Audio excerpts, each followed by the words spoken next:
Yes, we're weighing in. I'm Dev Sahni and I'm weighing in. Hopefully not though, because I think I'm a bit over at the moment, to be honest.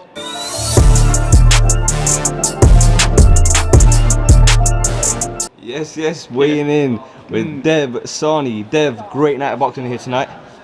It was pretty much a night of prospects. We had a cameo from the Beast from the East, anthonyyarde, and then we had that European title fight. Sum up the night for me. I loved it. It was a great night. I mean, look, Telford's great, right? I mean, it's never somewhere I thought I'd end up spending, half the year eventually. But it's great up here. Liam Davis made a big statement with that win. Convincingly beat Yarde Baluta in what was a 50-50 fight. I'm over the moon for him. He's been the English champion.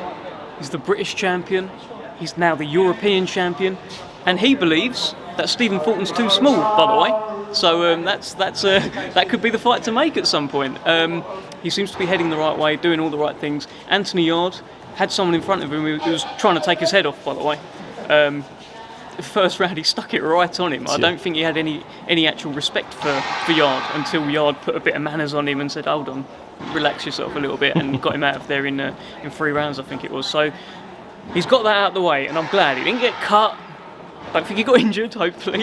And he goes on to Beterbiev, end of January, live on normal BT Sport, by the way. Like you said, Yarde came out, did what Yarde does. We finally got the announcement of Yarde v Beterbiev, like you said, 28th of Jan. It's not pay-per-view. What's the reason for that? What a gift to boxing fans. What a way to start 2023, yeah? I mean, it's a huge fight to not put on box office. It's 3 of the 4 belts at light heavyweight. It's the Brit that won't back down, and it's the absolute monster in Beterbiev, 100% knockout ratio. And we're giving it to you on BT Sport because we love you. Dev, you watched Beterbiev alongside Yarde live and direct. Yeah, terrifying, mate. He's so good. He's so scary. But yeah, I saw that. That was my question. What was he like? Witnessing him in action. He's just an absolute beast who can box as well. He's like he is it.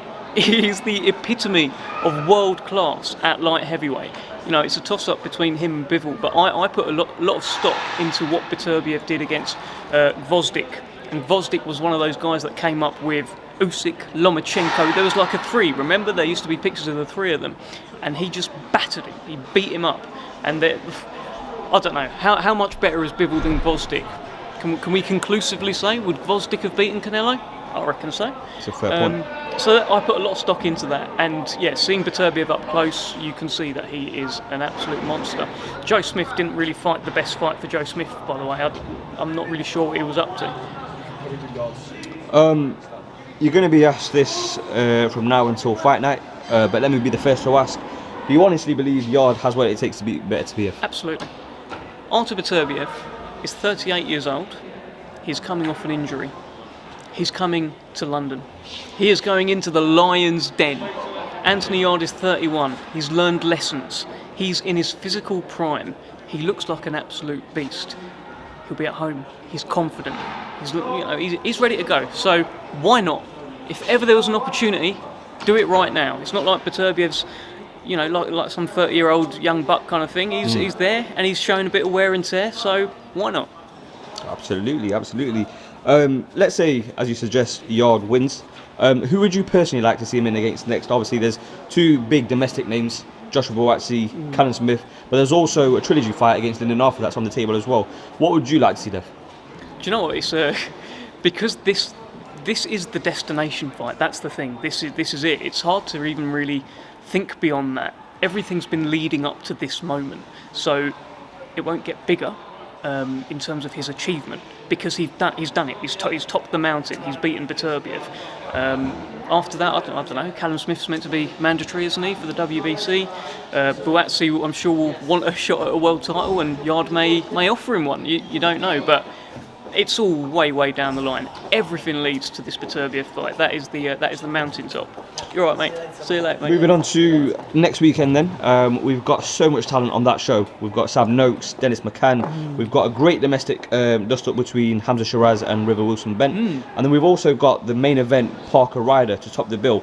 Personally, I think it's a banger of a card. You're right. You are right, weighing in. Thank you very much. Where does this card rank for you in different cards this year? It's a good one, isn't it? I mean, yeah, because the main event, it's not like we've just got like some very good undercard fights and like a crap main event. The main event is a banger, as you said. WBO interim super middleweight title, essentially a world title fight because Canelo's going to duck the winner, as we know. You know, he won't want that smoke unless he fancies coming to Pride Park, but who knows? Yeah, it's a very, very good card, very strong card. Where does it rank? Not sure, because there's been quite a few strong cards. I remember there was one back in July as well. I can't remember who was on it, but we've done a lot of good ones this year. Fair enough. The following week then, obviously December 3rd, Tottenham Hotspur Stadium, we've got the big man, the Gypsy King, Tyson Fury, Derek Chisora. Can you see anything, honestly, apart from a Tyson win? No, not really. No. I mean, look, Tyson should win. He's the number 1 heavyweight in the world. It would be an absolute disaster if he lost at this point to Derek Chisora. But there is hope for Derek Chisora, because Tyson Fury doesn't box like he did 8 years ago. And his feet have slowed down, and he's talked about wear and tear and miles on the clock.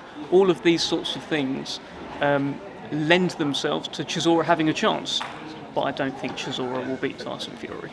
And lastly, we've got Usyk, and Hrgovic has been pretty much ordered. Oh no, You're supposed to do his job. What's going on? The fans, they want to talk. Go on. Dev, Usyk, Hrgovic has been ordered. Where does that leave Tyson after the Derek Chisora fight? Do you know, I don't actually know anything about that situation, so I've got to swerve that one. I don't understand the mechanics of it all, and I don't want to say anything that might get scrutinised and misleading. So, yeah, Listen, with that said, we'll leave it there. Yeah. It's been a pleasure having you on for the first time. Thank you for your time, and thank you for weighing in. Yes.